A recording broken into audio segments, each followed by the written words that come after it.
창세기 12장 오늘 우리가 그 유명한 믿음의 조상 아브라함의 삶 속에서 일어난 첫 번째 사건의 이야기를 통해 가지고 우리들에게 주시는 교훈이나 메시지가 무엇인가를 한번 살펴보고자 합니다.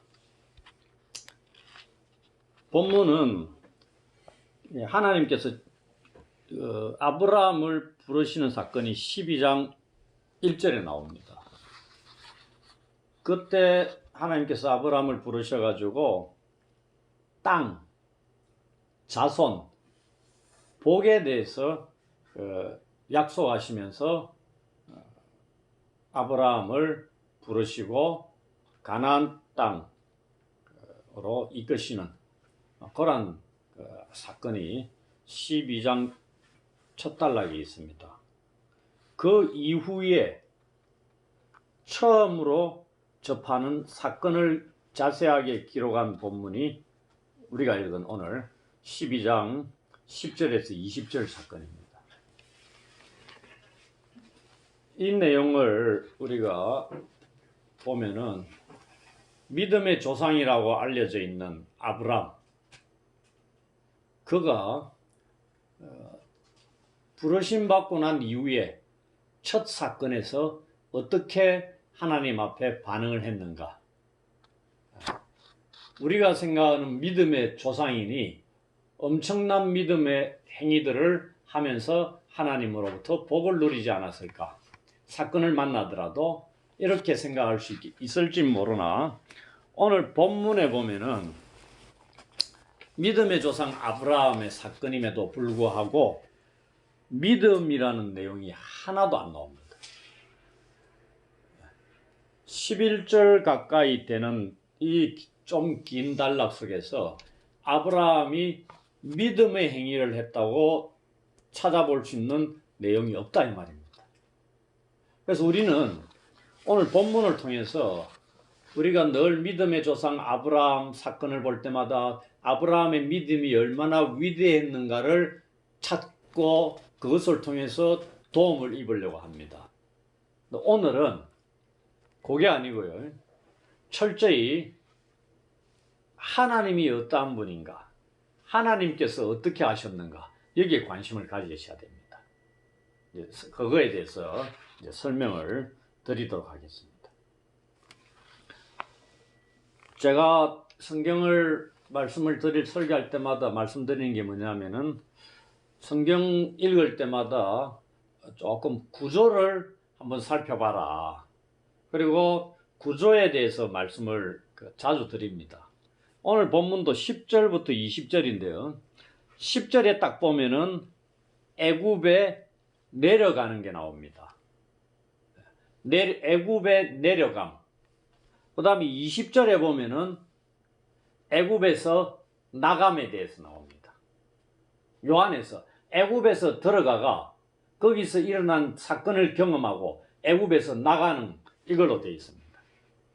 근데 들어가는 거는 아브라함의 자의에 의해서 들어갑니다. 내려갑니다. 그런데 애굽에서 나가는 경우는 자신의 뜻에 의해서 나가는 게 아니고 거의 추방당하듯이 보냄을 받습니다.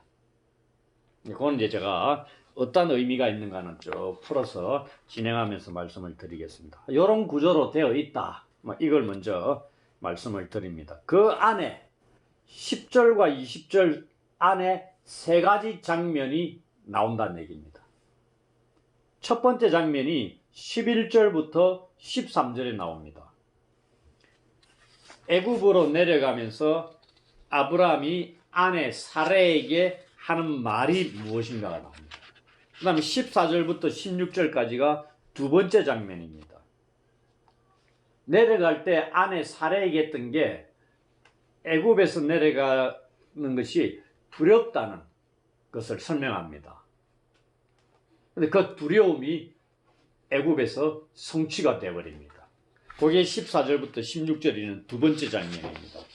그 다음에 17절부터 9절에 이르기까지 세 번째 장면에서는 하나님의 개입에 의해 가지고 이 뭐라 해야 됩니까? 이 바로가 아브라함을 부르고 꾸짖고 나무라고 분노를 표출합니다. 그러니 아브라함의 믿음의 행위가 거의 뭐 실패에 이르게 되는 그 가운데 여호와께서 주도적으로 개입하심으로 그 위기를 벗어나게 하고 그들을 구원하는 장면이 나온다는 얘기입니다. 요 세 가지 장면이 어우러져서 오늘 이 본문을 이루고 있는 겁니다. 그럼 이제 하나씩 살펴보도록 하겠습니다. 10절이 이 배경을 설명하고 있습니다. 가나안 땅에 기근이 심했다 이렇게 나옵니다. 근데 가나안 땅이 어떤 땅이죠? 우리가 12장 1절부터 딱 보면은 가나안 땅은 약속의 땅입니다. 그러니까 우리가 출애굽기 같은 데 보면은 가나안 땅을 또 뭘로 표현해요? 젖과 꿀이 흐르는 땅이다 이렇게 표현합니다. 거기까지는 갈 필요 없고요. 오늘 이 본문에서는 약속의 땅입니다. 하나님께서 아브라함의 자손에게 주겠다고 약속하신 그 땅이죠. 그게 7절에도 나옵니다. 이 땅에 기근이 심하게 임했다 이 말입니다. 기근이라는 게 뭐죠? 열매가 없는 겁니다. 땅에 열매가 전무한 경우가 기근입니다. 아이러니하지 않습니까? 아브라함을 부르시면서 가나안 땅으로 가라 했어요. 그래가지고 고향, 친척, 아버지 집을 떠나 온 가족을 다 데리고 먼 길을 떠나 가나안 땅에 정착을 했습니다. 약속의 땅이니까. 그런데 바로 이어서 나오는 게 오늘 사건입니다. 중간에 아무런 사건도 없잖아요. 그런데 그 땅에 기근이 심하게 임했다는 얘기입니다. 축복의 땅에, 약속의 땅에 기근이 임했다는 게 아이러니입니다. 믿음의 인물들, 하나님 말씀을 쫓아갔을 때 온갖 풍성한 것들이 다 누리게 될 것이라고 생각할 수 있죠. 기대할 수 있고. 그런데 제일 먼저 일어난 게 기근이 심하게 일어나므로 아무런 열매를 맺지 못하는 그 땅을 맞이하게 된 겁니다. 그래서 애굽에 내려가는 겁니다. 그럼 애굽은 어땠느냐? 애굽에 뭐가 있죠? 나일강이 있잖아요. 가나안 땅하고 애굽하고는 이집트하고는 차원이 다릅니다. 우리가 이집트 문명하죠. 4대 문명지에는 반드시 뭐가 있죠? 강이 있습니다. 이게 애굽에 있는 이 강, 나일강 유역에 옥토가 있고, 왜냐하면 강이 범람함으로 물이 메마르지 않는다는 얘기입니다. 하늘만 쳐다보고 있을 그런 게 아니다는 얘기입니다. 그러니 이 이집트의 기록 문서들을 보면은 이 시기에 1500년, 2000년 그 언저리 전에 BC에 이쪽 주변 국가에서 대대적으로 이주해가지고 살았던 민족들이 틈틈이 있었다는 기록들이 남아있다는 얘기입니다. 왜? 주변에는 기근이 오더라도 이 이집트는 괜찮다 이 말입니다. 그래서 아브라함이 가족을 다 데리고 간다는 이 말입니다. 왜? 살아야 되니까요. 그런데 아브라함의 가족들은 어떠한 라이프 스타일을 갖고 있었죠? 유목민들입니다. 이동하면서 장막을 치면서 살던 민족이에요. 그런 거 아니에요? 그런데 여기에 뭐라고 되어 있냐면 애굽에 거류하려고, 이게 원어상으로 장기간 체류하는 목적으로 내려갔다 이렇게 되어 있습니다. 반대로 짧은 여행으로 한다는 주장도 있는데요. 대부분이 장기간 체류할 목적으로 내려가는 것으로 얘기합니다. 맞지 않잖아요. 자기의 라이프 스타일은 이동하는 겁니다. 장막을, 텐트를 치고 살면서. 그런데 기근이 딱 오니까 애굽에 장기간 거류할 목적으로, 그러니까 장기간 거류하니까 돌아올 때가 기약이 있어요, 없어요? 없이 내려갔다 이 말입니다. 내가 한 달만 가지, 두 달만 머물고 오리라, 이게 아니고요. 아브라함이 지금 그렇게 갔다는 얘기죠. 어디를 떠나요? 약속의 땅을 떠나는 겁니다. 그런데 그곳에 보내신 하나님과 뭔가 하나님의 말씀이 있어요? 없죠? 하나님께 RM이 있습니까? 없습니다. 어찌 보면은 아브라함에게 있어서 애굽으로 내려가는 게 선택의 여지가 없었던 상황에 내몰렸을 수도 있습니다. 빼도 박도 못한다는 거 있죠. 거기에 앉아서 굶어 죽을 수는 없었다 이 말입니다. 그러니 뭐밖에 없어요. 애굽으로 가는 것밖에 없었다는 얘기입니다. 여기에 대해서 하나님이 말씀을 안 하시죠. 가지 마라 이런 말씀 안 합니다. 그런데 이 사건이 창세기에 동일한 패턴의 사건이 3개나 나옵니다. 3개. 요게 12장에, 20장에, 26장에 아브라함과 사레, 아브라함과 사라, 이삭과 리브가 사건으로 거의 동일한 패턴입니다. 그런데 26장은 이삭 사건이거든요. 리브가와 동일하게 이집 기근이 났어요. 흉년이. 그러니까 이집트로 가려고 하는데 하나님이 나타납니다. 그래서 가지마 이렇게 합니다. 그리고 어디로 가라고? 그랄로 가라 이렇게 말씀합니다. 그랄이 어디요? 블레셋 땅입니다. 블레셋 땅은 어딘지 아시죠? 남쪽 유다 왼쪽 바닷가 근처에 있는 다스 족속이잖아요. 거리로 가라는 얘기입니다. 하나님이 나타나셨어요. 이삭은 이집트로 내려가지 않았습니다. 애굽으로 안 갔다는 얘기입니다. 그때 하나님이 나타나셨어요. 근데 여기는 안 나타나셨습니다. 그 말은 저는 어떻게 보냐면은 하나님이 묵인하셨을 수도 있다. 막으셨다 그러면은 나타나셔 가지 마라 하셔야죠. 당연히 그래 하실 분입니다. 근데 내려가는 걸 그대로 내버려 두셨다는 거는 지금 상황에서, 그리고 가나안을 자손들에게 물려줄 때가 지금 아브라함 때부터 얼마 뒤죠? 500년이나 훨씬 뒤입니다. 그때 이야기입니다. 우리는 알잖아요. 근데 아브라함은 당장에 이루어질 걸 애도 없잖아요, 아직. 큰 민족을 이루는데 지금 애도 없는데 뭘 어떻게 하겠다니. 그 자손에게 가나안 땅을 물려주겠다고 약속했습니다. 지금 굶어 죽을 판이니까 선택의 여지도 없었고, 그래서 그냥 가는 겁니다. 거기에 하나님이 막으시지 않으셨다는 얘기입니다. 그것도 우리가 이면의 것을 한번 생각을 해볼 필요가 있지 않느냐. 그래서 내려가는 아브라함의 행위에 대해서 너무나 비난을 강하게 할 필요는 없지 않느냐. 믿음이 너무 없네. 약속의 땅을 저버리고 애굽으로 내려가다니 어찌 믿음의 인물이 그럴 수 있느냐.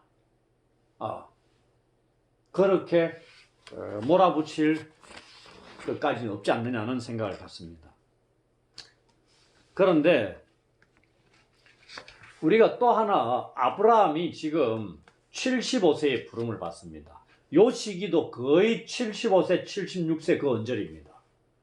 그럼 잘 생각해 보십시오. 이방 땅에 살던 아브라함이 부름받았는데 당장의 믿음의 위대한 인물로 하루아침에 탈바꿈한다는 걸 기대할 수 있습니까? 쉽지 않죠. 아브라함이 부름받고 난 직후에 일어난 사건입니다. 그러니 믿음의 과정 속에서도 우리가 믿음은 자라나는데, 부름받고 당장 우리가 하나님 100% 신뢰하고 어떤 고난과 어려움 속에서도 굴하지 않고 말씀만을 붙들겠습니다, 이래 한다는 게 우리가 그거는 조금 기계적이죠. 아브라함은 지금 그런 상황이라는 거 우리가 염두에 두고 본문을 보셔야 됩니다. 그래서 제가 처음에 뭘 말씀을 드린다면 이 사건 속에 드러난 하나님을 보자 이 말입니다. 하나님이 부르셨고 약속의 땅, 가나안을 약속의 땅으로 주셨는데 기근이 닥쳤다 이 말입니다. 하나님 그럴 수 있느냐 이렇게 생각할 수 있죠. 근데 이 애굽으로 내려가가 거기에서 어떻게 하시느냐, 도우시느냐, 이겁니다. 그걸 보자는 얘기거든요. 그러면서 이제 여기서 우리가 중요하게 살펴봐야 되는 게, 자기 백성으로 부르신 자, 그를 하나님께서 그와 그 일행을 위기 상황 속에서 어떻게 보호하시고 지키시며 그에게 하신 약속을 지켜 이루어 가시는가, 그걸 보자는 얘기입니다. 그게 우리의 삶 속에서도 적용이 가능한 거예요. 그래서 11절부터 또 보시면 첫 번째 장면이 나오는데요. 내려가긴 내려가는데 불안하다 이 말입니다. 그리고 두려워하고 있어요, 아브라함이. 그러니까 어쩔 수 없다는 얘기입니다. 안 내려가자니 굶어 죽겠고, 내려가자니 자기 아내 사례가 너무나 아름답다 이 말입니다. 그래서 애굽 사람들이 자기를 죽이고 아내만 싹 빼앗아 가지고 갈 것 같다는 이 두려움이 앞섰다 이 말이에요. 그래서 아브라함이 자신도 살 수 있는 꾀를 하나 낸 겁니다. 그게 뭐다? 아내를 여동생으로 부르라고. 어디 가서 만나는 사람들마다 아내가 아니고 여동생이라고 얘기하라고 한 겁니다. 그겁니다. 그런데 참 성경이 흥미로운 게, 아까 세 가지 유사한 게 있었다 그랬죠. 그 중에 마지막 게 뭐냐면 26장 이삭과 리브가 사건입니다. 근데 흉년이 들어가지고 애굽이 안 가고 그랄로 가는데, 블레셋 땅에 가는데, 가면서 이삭이 리브가에게 얘기합니다. 당신 아내라 하지 말고 내 누이라 하라. 똑같이 합니다. 자기가 죽을, 리브가가 너무나 아름다우니까 가서 내 여동생이라고 하라, 이렇게 얘기합니다. 어디서 많이 본 것 같아요. 아브라함이 그때도 살아계셨어요. 그러니 아브라함의 이 사건을 아브라함은 아들 이삭에게 알려줬을 거란 얘기입니다. 네가 태어나기 오래전에 우리 부부가, 네 어머니와 내가 이집트에 내려가가지고 이런 일이 있었다. 그때 하나님께서 우리를 어떻게 구원해내셨다, 살려주셨다, 막아주시고 뭐 이런 걸 얘기를 했겠죠. 신앙교육이니까. 그걸 이삭이 딱 듣고 그대로 하나도 틀리지 않고 그대로 따라하는 게 창세기 26장 가서 보면 알 수 있습니다. 아주 흥미로운 내용이죠. 우리는 믿음과 두려움은 양립할 수 없습니다. 함께 갈 수 없다는 얘기입니다. 마가복음 4장 40절, 풍랑 가운데서 두려워 떠는 제자들에게 하신 예수님의 말씀이 있습니다. 어찌하여 이렇게 무서워하느냐? 너희가 어찌 믿음이 없느냐? 이런 말씀하십니다. 그 두려워하는 거와 믿음은 양립할 수 없어요. 우리 속에 두려움이 있으면 믿음이 없는 겁니다. 믿음이 있으면 두려움이 차지할 자리가 없는 겁니다. 그걸 이제 우리가 보시면 됩니다. 사건을 만났을 때 내가 두려워 떨고 있느냐, 내 속에 두려움이 없고 마음의 평안을 누리느냐, 그걸 보시면 됩니다. 두려움이 있는 것은 나에게 믿음이 없다는 얘기입니다. 그 내가 마음의 평화를 누리는 것은 내가 하나님을 전적으로 신뢰하고 있다는 겁니다. 네, 그겁니다. 근데 사람 속에 일어나는 두려움의 마음이 내가 자동적으로 컨트롤할 수 있겠습니까? 안 됩니다. 불안에 떠는 것, 내 마음대로 조절이 안 된다는 얘기입니다. 하나님께서 우리에게 믿음을 주셔야만이 이 불안과 두려움이 사라진다는 얘기입니다. 우리가 다 경험해 왔잖아요, 올해. 불안하고 두려움 떠는 건 이거 저절로 사라지는 게 결코 아닙니다. 믿음이 자라야만이, 믿음이 그 자리에 있을 때만이 불안과 두려움이 사라지는 겁니다. 아브라함에게는 두려움이 앞섰다는 얘기입니다. 죽음에 대한, 아내로 인해서 자기가 죽을 거에 대한. 그래서 이런 잔꾀를 냈다 이 말입니다. 여기에서 우리는 믿음의 조상인 아브라함으로부터 너무나 인간적인 모습들을 몇 가지 봅니다. 첫째가 뭐냐면은 자신에게 나타나신 여호와께서 가나안 땅을 약속의 땅으로 주셨는데, 그곳에서 기근을 만났을 때, 어려움을 만났을 때 그 땅을 떠났다는 것에서 일단 인간적인 모습일 수 있습니다. 두 번째는 애굽에서 자기 자신의 목숨을 부지하기 위해 아내를 누이라고 하라는 누이라고 하라는 이 꾀를 내는 것에서 하나님을 의존해야 될 하나님의 백성이 믿음 없는 인간적인 모습을 우리는 보게 된다는 얘기입니다. 그리고 이제 두 번째 장면 14절에서 16절 보면은 이들이 애굽에 도착합니다. 그리고 아브라함의 두려움이 현실이 됩니다. 애굽 사람들과 바로의 고관들이 사레가 심히 아름다운 것을 보고 바로에게 칭찬을 합니다. 우리 추천한다고 볼 수 있겠죠. 왕이니까. 그래서 사레가 바로의 궁으로 불리어갑니다. 남편의 꾀로 인해서 지금 아내 사레가 공경에 빠지게 된다는 얘기입니다. 이 아브라함과 사레의 이때의 나이가 어느 정도냐면요. 아브라함이 한 75세나 6세 정도 됩니다. 그러면 10살 차이였으니까 사레가 65세, 66세 언저리 됩니다. 그런데 사레는 127세에 죽었어요. 그 절반씩 65, 6세의 여인이라고 생각하면 됩니다. 그런데 어떻다고요? 심이나도 아름다워서 애굽의 많은 사람들의 눈에도 확 띄었고 바로의 눈에도 확 띄었다. 단번에 눈에 띌 정도로 아름다웠다 이 말입니다. 66세, 65세의 여인이 상상이 갑니까? 그래서 오늘날 우리가 생각하는 젊은 그 아름다운 여인들 이게 아니고요. 그 당시는 우리가 생각하는 미의 기준하고 이때 조금 달랐지 않았느냐.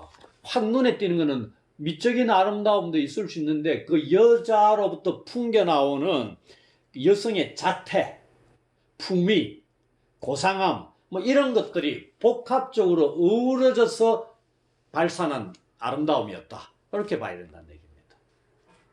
단순한 그 외형적인 육체적인 그런 매력이 아니고요. 어쨌든 아름다움이 눈에 띌 정도로 탁월했다. 그렇게 보시면 됩니다. 그러니 아브라함이 내려갈 때부터 두려워한 거죠. 그 며느리 리브가도 심이나도 아름다웠다. 똑같은 일을 하는 겁니다. 그래서 바로의 신하들에 의해 가지고 바로의 궁으로 들어갑니다. 그 말은 뭐죠? 신부감으로 딱 점찍혔다 이 말입니다. 그러니 바로가 기뻐가 선물을 잔뜩 주는 겁니다. 선물 주는 게 뭐죠? 며느리로 데려오는 대신에 그 가족에게 주는 지참금 비슷한 그런 겁니다. 양, 소, 그 다음에 뭐가 나와요? 노비들이 나옵니다. 그 다음에 암수 나귀와 낙타를 푸짐하게 얻습니다. 풍성하게. 아브라함은 거짓말을 통해서 이 많은 것을 얻게 됩니다.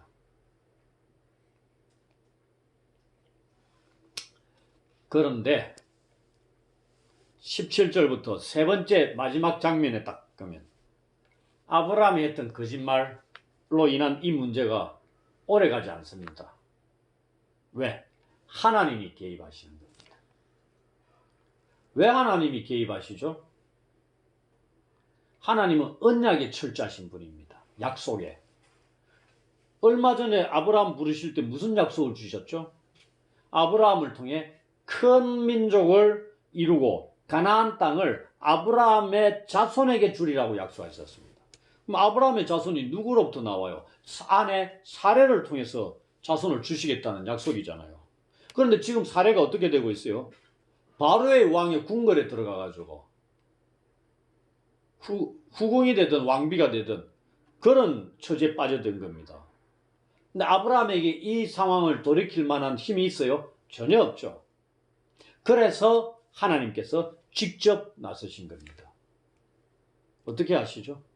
바로와 그 집에 큰 재앙을 내리셨다. 이렇게 되어 있습니다. 종종 이 재앙의 히브리어 용어로 피부병 이런 것이 아니냐 이렇게 얘기하기도 합니다.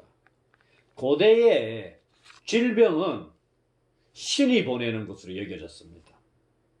그래서 인간이 신을 거스를 때 인간에게 질병이 온다 이렇게 생각했다는 얘기입니다. 그러니 바로가 사례를 딱 들이면서 큰 재앙이 닥쳤으니까 아하 내 이 행위가 문제가 있을 수 있다. 그런데 이걸 상식적으로 생각하면 아무런 문제가 없는 행위입니다. 아브라함의 여동생을 데려왔기 때문에.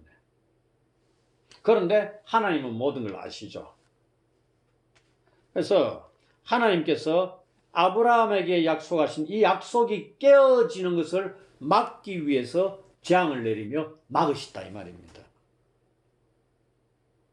여기서 아브라함은 아무 말도 못하고 침묵하고 있는 것, 이 일은 오직 하나님이 하심이 있다는 얘기입니다.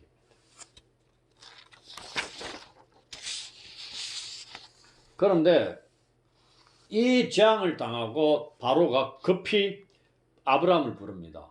왜 불러요? 이 일이 아브라함으로부터 인해 일어난 것임을 알았다는 얘기입니다. 어떻게 알았을까요? 바로가. 성경의 창세기에 거의 똑같은 사건이 세 가지 있었댔죠. 12장, 20장, 26장. 이번에는 20장을 통해서 바로가 어떻게 알았을까? 짐작을 할 수 있습니다.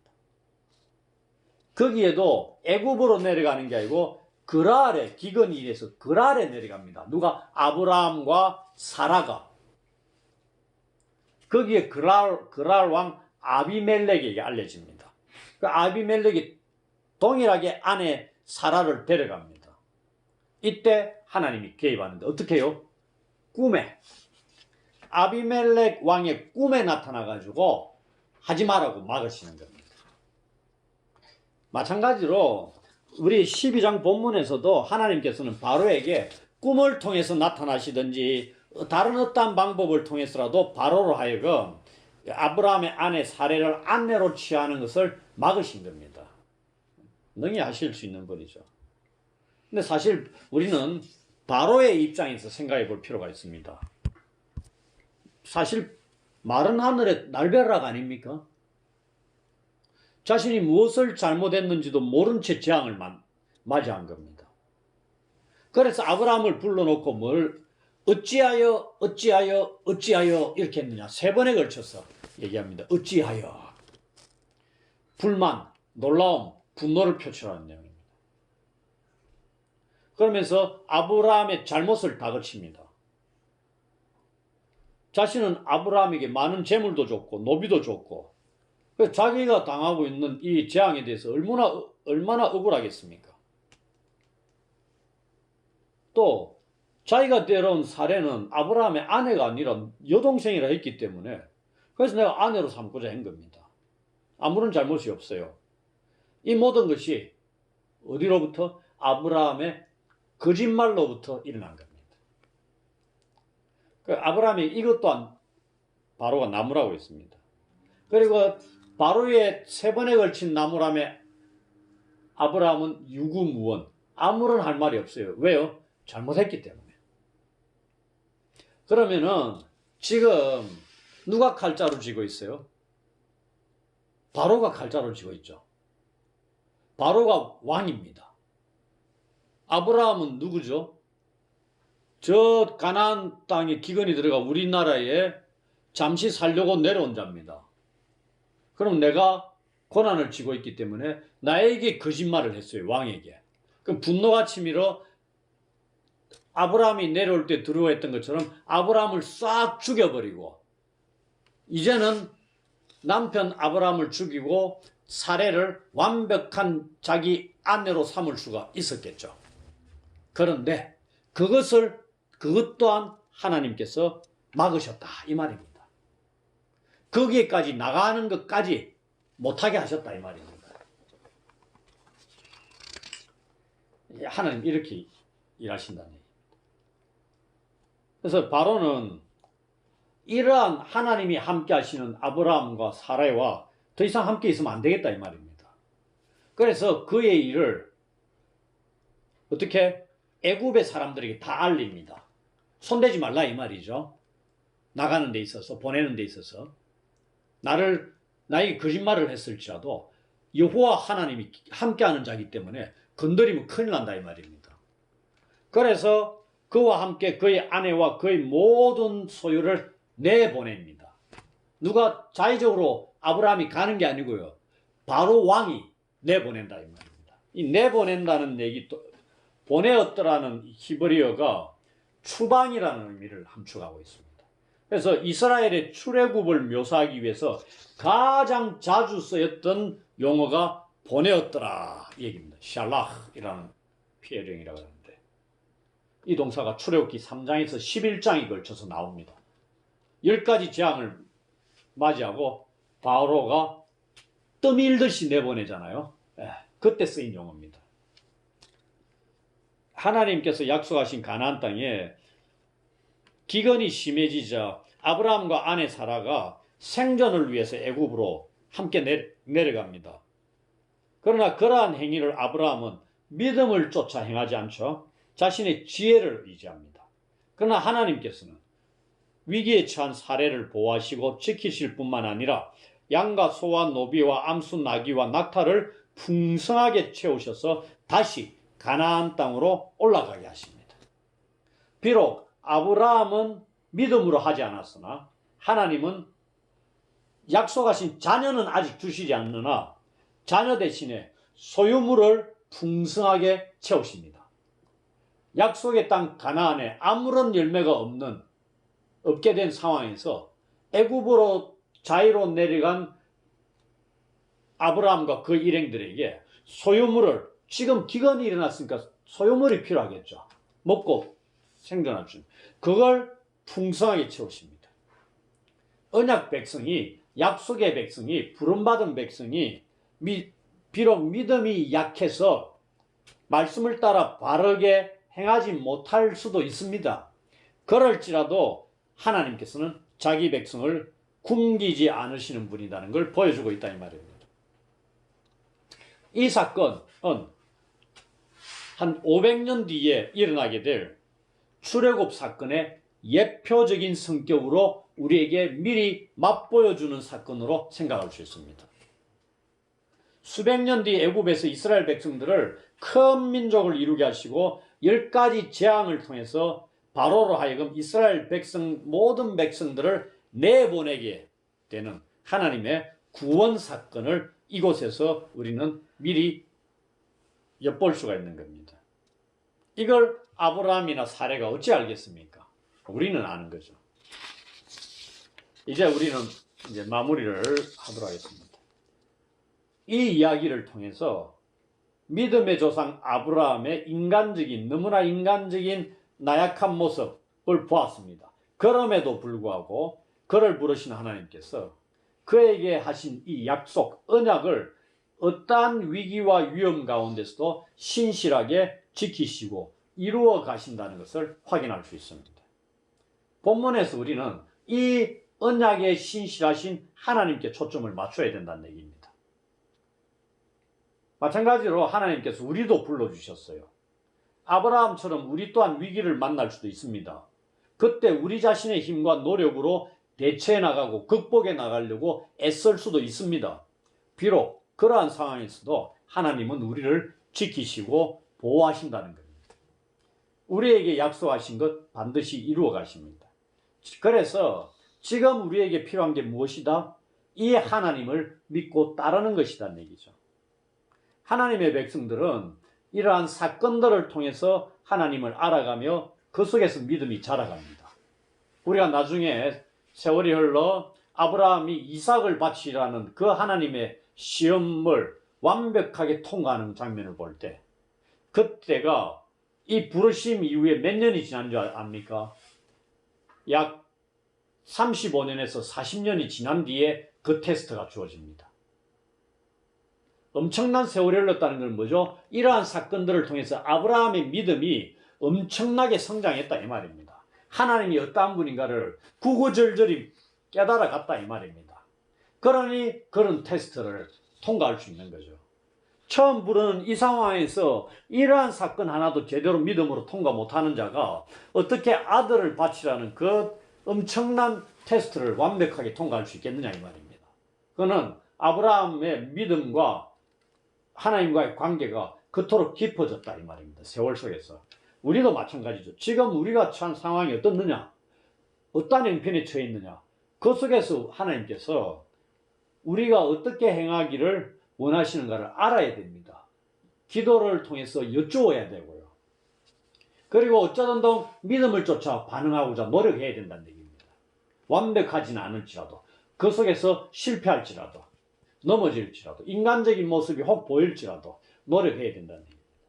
하나님과의 인격적인 관계를 맺어가려고 힘써야 한다는 얘기입니다. 하나님과 동행하는 일에 관심을 가져야 한다 이 말입니다. 그리하여 앞으로는 어려움에 처했을 때 자신의 힘과 지혜나 주위의 사람들을 의지할 것이 아니라 오직 우리를 불러주신 하나님만 의지해야 한다 이 말입니다. 하나님만이 우리를 그 위기의 상황에서 완벽하게 지키시고 구원하실 수 있는 분이라는 걸 꼭 기억하셔야 합니다. 아브라함은 실패해도 하나님은 결코 실패하지 않으시는 분이다. 이 사실이 우리한테 큰 힘이 되기를 주의 이름으로 축원합니다.